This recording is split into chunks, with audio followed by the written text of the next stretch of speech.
Sabay-sabay natin alamin ang mga kaganapan na nangyayari sa ating bansa.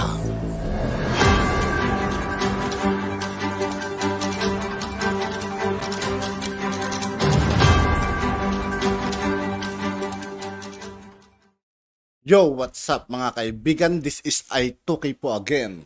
Ngayon nandito naman ulit tayo sa channel ni KBBM News PH. Dito naman ulit tayo magbibigay ng komento at reaksyon. Kaya samahan nyo ako guys. Let's go! Mga ka-BBM, sinagot na ng mga vloggers ni General Bantag itong si DOJ Secretary Boying Rimulya kaugnay sa planong pagsasampa ng kaso ng DOJ sa tatlong vloggers na nag-interview kay General Bantag kahit kasalukuyan itong pinaghahanap ng batas. Sabi ni Banat Bay na isa sa mga kakasuhan ni Rimulya, kahit sino at bawat isa sa atin ay may karapatang magsalita o yung tinatawag nilang fresh freedom. Grabe ho ito si Secretary Rimulya. Pasensya ka na, Secretary Rimulya. Baka ang sinasabi mo, tinulungan namin maibigay sa taong bayan yung side ni Bantag. Huwag mong kakalimutan yun, Secretary Rimulya. Abogado ka. Lahat po tayo ay may kalayaang magsalita. Totoo yun mga kaibigan. Freedom of speech, freedom of the press, and we are part of the press. Tas babantaan mo kami ng ganito. Ano to, martial law? Nanindigan din si Banat Bay na isang katarantaduhan ang ginawa ni Rimulya kung saan ay tila napapahiya lang siya dahil hindi nila kayang hulihin itong si General Bantag kahit nagbigay na sila ng milyong-pisong reward sa ikadadakip ng dating Bucor chief. Hindi ho kasi, alam nyo, ito isang malaking katarantaduhan. Maniwala ho kayo sa akin, ito ho'y napakalaking katarantaduhan. Ito ho'y maling-mali na pipigilan. Isipin mo ha, hindi nga siya makasagot ng diretsyo doon sa media. Kasi alam mo, kalayaan ng tao mang-interview. Remember, hindi naman po kami ang nagsabi ng mga tungkol sa kaso. Hindi, tinanong lang namin yung tao. Ano ang masasabi mo dito mga ka-BBM? Sino kaya sa dalawang kampo ang nasa tama at inyong papanigan? Basta ako mga kaibigan, ang papanigan ko ito Juan. Gitna lang tayo. Mahirap na baka madawit tayo. Masama nating panoorin ang buong video at pakicomment nyo po ang inyong mga reaksyon at sariling opinyon. Pero bago yan, muli po ako nag-iimbita.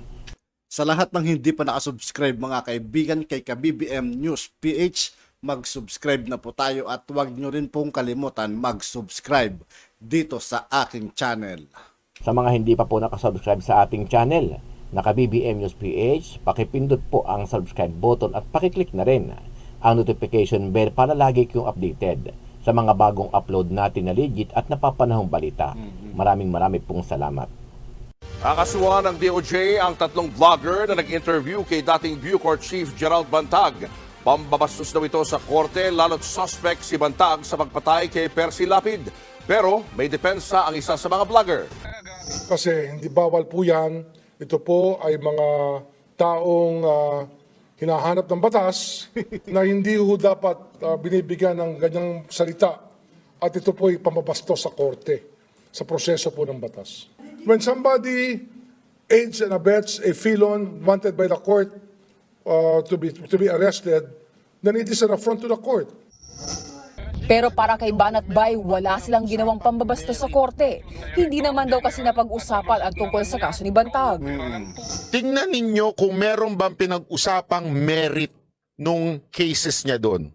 Panood nyo ho ba, Secretary Rimulya? Yung seryoso, napanood nyo ho ba o may nagbulong na naman sa inyo? Uy, ito, merong ano. Ang pinag-uusapan namin doon, anong opinion niya doon kay Katapang, doon sa loob ng bilibid. Pasensya ka na, Rimulya. Kami po ay lumalaban lamang sa hustisya. So kung kami ay babantaan mo, naintindihan ko, karapatan mo yan bilang mamamayan na magbanta sa amin na keso kami ipapakontempt mo o ganyan-ganyan. Pero alam mo, sinasabi ko sa iyo, sana maging warning na sa iyo yung nangyari sa iyo nitong nakaraan. Pagbali-baligtarin mo mundong ito, ang tunay na hustisya, maaaring hindi natin makamit dito sa lupa. Pero huwag mong kakalimutan that after this life, there is true justice. We are fighting for the right things. At binibigyan lang namin ng boses ang lahat ng panig. Tama. At sa pagbibigay namin ng boses sa lahat ng panig, kami ay iyong babantaan. Alam niyo ho ba, even a convicted person have the right of freedom of speech?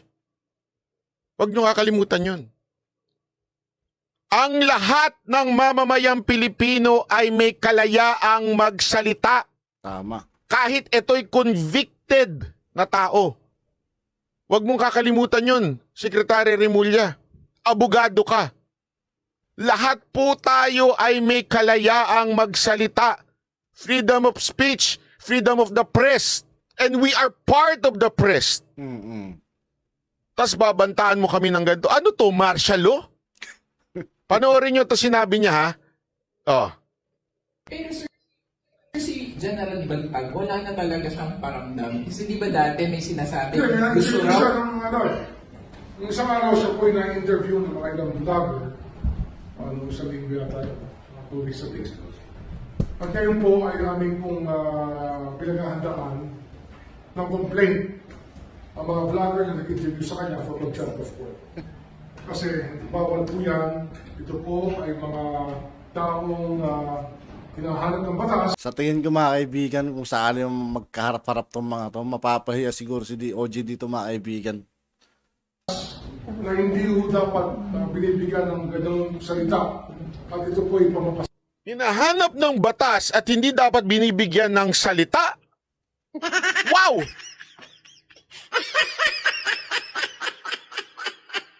Alam niyo ba na tinanong namin ito sa mga abogado? Even before we interview Bantag, we already ask all the legal matters on this. You know what the ibig sabihin ng contempt of court? At sinasabi niyang kesyo bakit daw binigyan ng pagkakataong magsalita. Unang-una, eto lahat ng abogado nakikinig dyan. Makinig kayo. Oh, correct me if I'm wrong. On the spot. Alam mo ba ibig sabihin ng contempt of court? Ang nako-contempt of court, yung mga involved na partido, yung mga party. Halimbawa, yung abogado ni ganito, yung kabilang party, nagsalita sila. Abogado nito, yung mismong inahusgahan, yung mismong inaakusahan, nagsalita siya. Hindi kami yung nag-interview. Dahil una-una, we are not part of that legal proceedings. Pero may sundot pa siya, kaya tingnan mo biglang nagbago. Tingnan nyo observe nyo, biglang nagbago siya ng statement. Sa proseso po. Proseso daw. Yung proseso daw ng court.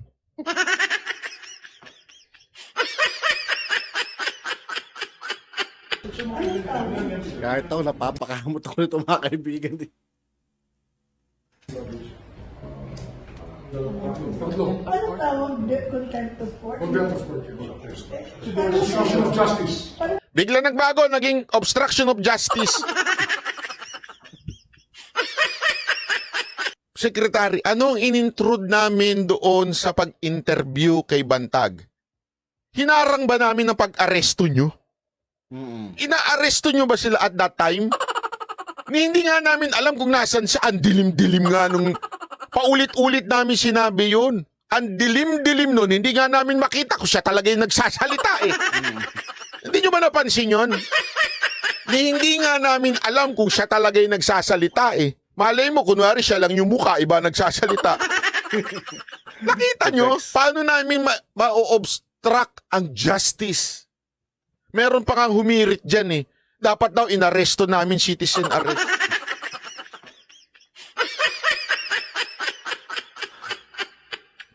Alam nyo ho ba pag nagbigay ka ng warrant, naka-specific doon na paano kaya mga kaibigan, si Pacquiao tos Chavez,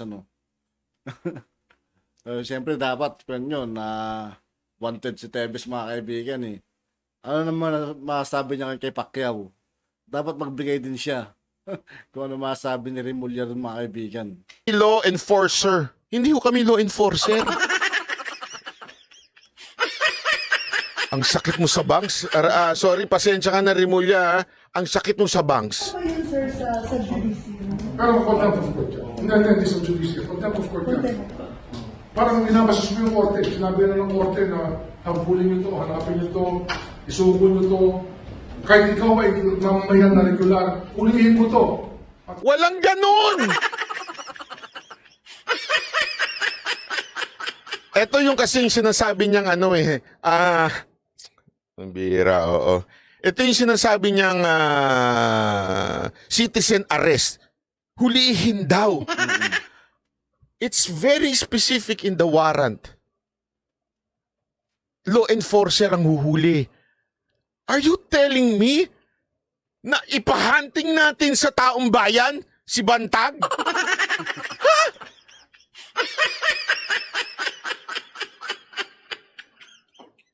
Are you even serious, Secretary Rimulya? Kukunin siya ng batas, kasi citizen's arrest. Pero, di ba, yun ang ibig sabihin ng warrant of arrest eh.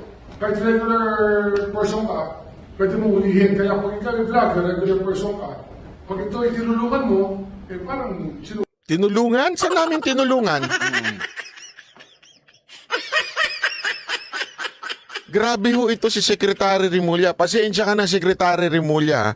Baka ang sinasabi mo, tinulungan namin maibigay sa taong bayan yung side ni Bantag. Nakalimutan niyo, sir, na meron tayong freedom of speech. Bawat Pilipino, even convicted. Hindi pa nga convicted yung tao eh. As in, hindi ho namin alam. Hindi ho kami direktang nakikipag-usap sa kanya para makontak siya, ibang tao. Hindi ho kami yun. At uulitin ko, kami ho ay hindi ordinaryong vlogger. Kami ho ay parte ng media. Nasa remate po kami. Baka gusto nyong tignan, remate. Nandun po kami. Nandun yung malaki ay hindi, maliit lang pala. Yung pagmumukha ni Dada at ni Coach Oli. Yun na mas malaki. Hindi, tsaka para sinasabi mo,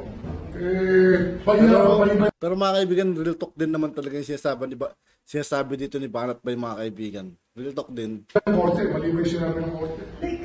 Wala pa sinabi yung korte. Ano sinasabi mong may sinabi na yung korte? Kasi in our Local vloggers will local. meron kami tinatawag. Hindi, wanted na to eh. May court order na for the arrest. Like, kung kami, sir, legitimate na, Oh, ayan, tingnan mo, kung kayo. Oh, tingnan nyo, sagot niya. we could be sued. It's possible. Yes. Natin person na eh. Di ba sinasabi ng korte, hulihin natin to. O di hulihin nyo. All agents of the law. Kita mo, pati yung media nagtataka na. Sabihin, kahit kami, bawal namin interviewin. Diba? You hereby ordered to arrest. Yun na nga, vloggers eh. Ay, sorry. So, paano pa rin, sir? You will be asking the court to act on this?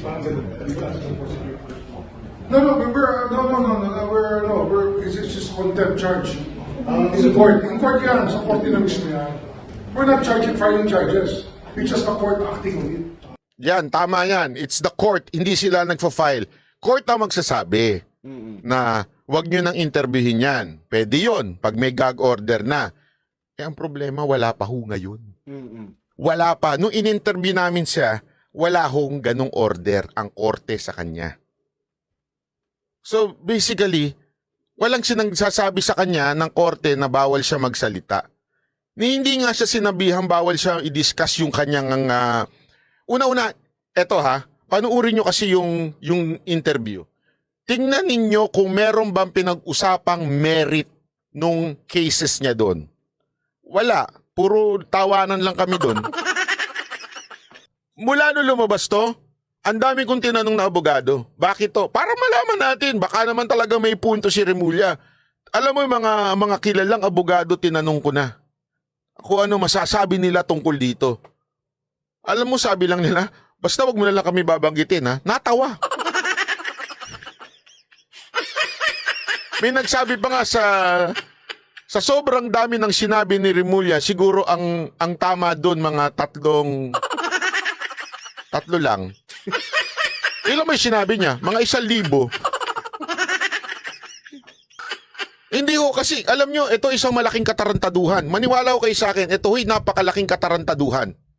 Ito maling-mali na pipigilan. Isipin mo hindi nga siya makasagot ng diretso doon sa media.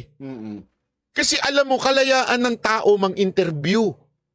Remember, hindi naman po kami ang nagsabi ng mga tungkol sa kaso. Hindi. Tinanong lang namin yung tao. O ano masasabi mo dito? Ano masasabi mo ganyan? Sa pagsabi mong kami ay ipapakontempt mo, para mo na rin sinasabing wala ng kalayaan magsalita si Bantag, which is definitely wrong. Why? Still, sabi ko nga sa inyo, i-google ninyo, even convicted people, they have the right of freedom of speech. Di ba bakit si De Lima nakakapagsalita pa? Oo nga. Ang mali, yung magdala ng... Totoo yun mga kaibigan, bakit si De Lima? Di ba? Tapos sinisiraan pa nila si Tate Digong nung araw. Ang cellphone, tama ho yun. Pero marami sa inyo nagtataka, bakit may pasulat-sulat pa siya? Kalayaan niya ho yun eh. Kalayaan niya ang magsulat. Nakakulong na yun ha, kalayaan niya. As long that she will not discuss the case. Kaya nga tatanong ko kayo eh, kayo mga nakapanood, diniscuss ba ni Bantag yung kaso niya? Wala. Secretary, isipin mo ito ha. Isipin mo maigi ito. Pag-iinita mo kaming 3, pero yung kaso ni De Lima napapabayaan na. Kaya tuloy unti-unti na didismiss. Totoo. Ano itsura nun sa taong bayan? Anong itsura nun pag na-dismiss si De Lima? Tapos kami ang pinagbuntungan mo ng galit. Nagbisi-bisihan ka sa amin, tapos si De Lima ganun? Ang bihirang buhay to. Ang hirap mag-interview pala mga kaibigan pag mga ganun. Madadawit at madadawit ka pala. At yun nga po mga kaibigan, dito po nagtatapos ang ating reaction video. Muli, ako po si I2K ng Sundalo ng Dunggalo at 811.